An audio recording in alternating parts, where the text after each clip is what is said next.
Assalamualaikum warahmatullahi wabarakatuh. Selamat pagi pemirsa semua. Kembali lagi bersama saya Helmi dalam laporan Learning Journal. Pemirsa sekalian, dunia jurnalistik tidak bisa lepas dari proses reportase. Melalui reportase, informasi dari lapangan dapat sampai kepada publik secara cepat, faktual, dan mudah dipahami. Tapi pernahkah kita berpikir bagaimana sebenarnya proses reportase itu dilakukan? Apa saja syarat sebuah berita hingga layak untuk disiarkan? Untuk mengetahuinya lebih jauh, kita akan ikuti liputan dari rekan kami yang saat ini berada di lapangan. Kepada reporter Ajis, kami persilahkan.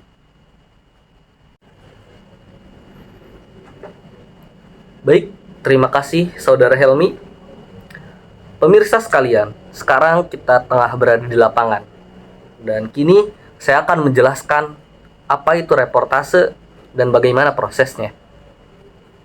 Reportase bisa diartikan sebagai sebuah kegiatan meliput, mengumpulkan fakta, serta menyajikannya kembali dalam bentuk berita.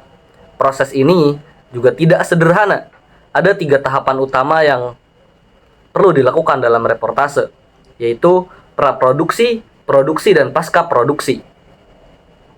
Pemirsa sekalian, tahap praproduksi dimulai dengan perencanaan.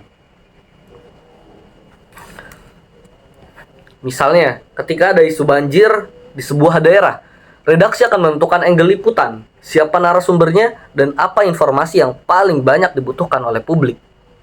Yang kedua, ada tahap produksi, yaitu tahap yang dilakukan di lapangan. Reporter mewawancarai warga, aparat, atau pihak yang berwenang. Misalnya ketika meliput sebuah banjir, reporter bisa mewawancarai warga yang terdampak banjir untuk human interest, atau pejabat BPBD untuk data resmi, mewawancarai korban dan pemerintah yang terkait. Yang ketiga, ada tahap pasca produksi, yaitu mengolah semua data untuk menjadi berita yang singkat, jelas, dan menarik. Hasilnya bisa berupa liputan televisi, radio, maupun artikel yang tersebar di media online. Syarat berita juga harus diperhatikan, yaitu aktual, faktual, penting, menarik, dan seimbang. Tanpa itu, berita akan kehilangan nilainya di mata publik.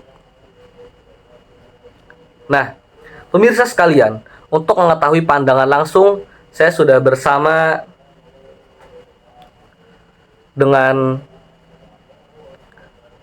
Kak Muhammad selaku seorang dosen jurnalistik.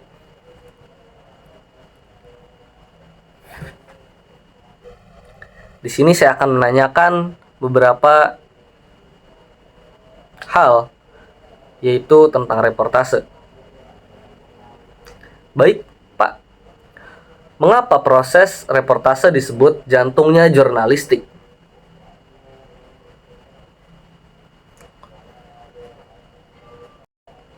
Oh, iya, baik. Reportase disebut dengan jantungnya jurnalistik karena reportase memastikan berita hadir berdasarkan fakta. Tanpa reportase, berita hanya akan menjadi opini atau kabar burung. Misalnya ketika ada demo mahasiswa, reporter harus terjun langsung, bukan hanya mengutip dari media sosial. Itulah yang membedakan berita dengan sekadar rumor. Nah, untuk itu saya kembalikan kepada Kak Helmi di studio.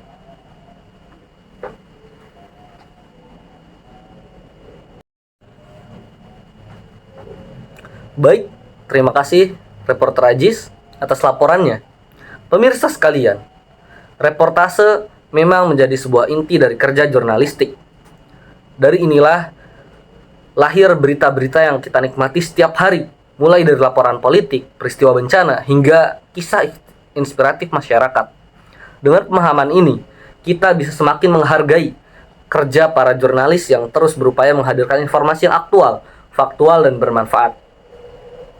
Nah, sedikit perbedaan antara reportase dan jurnalis adalah bahwa reportase itu ialah acaranya atau prosesnya, dan jurnalistik adalah produknya.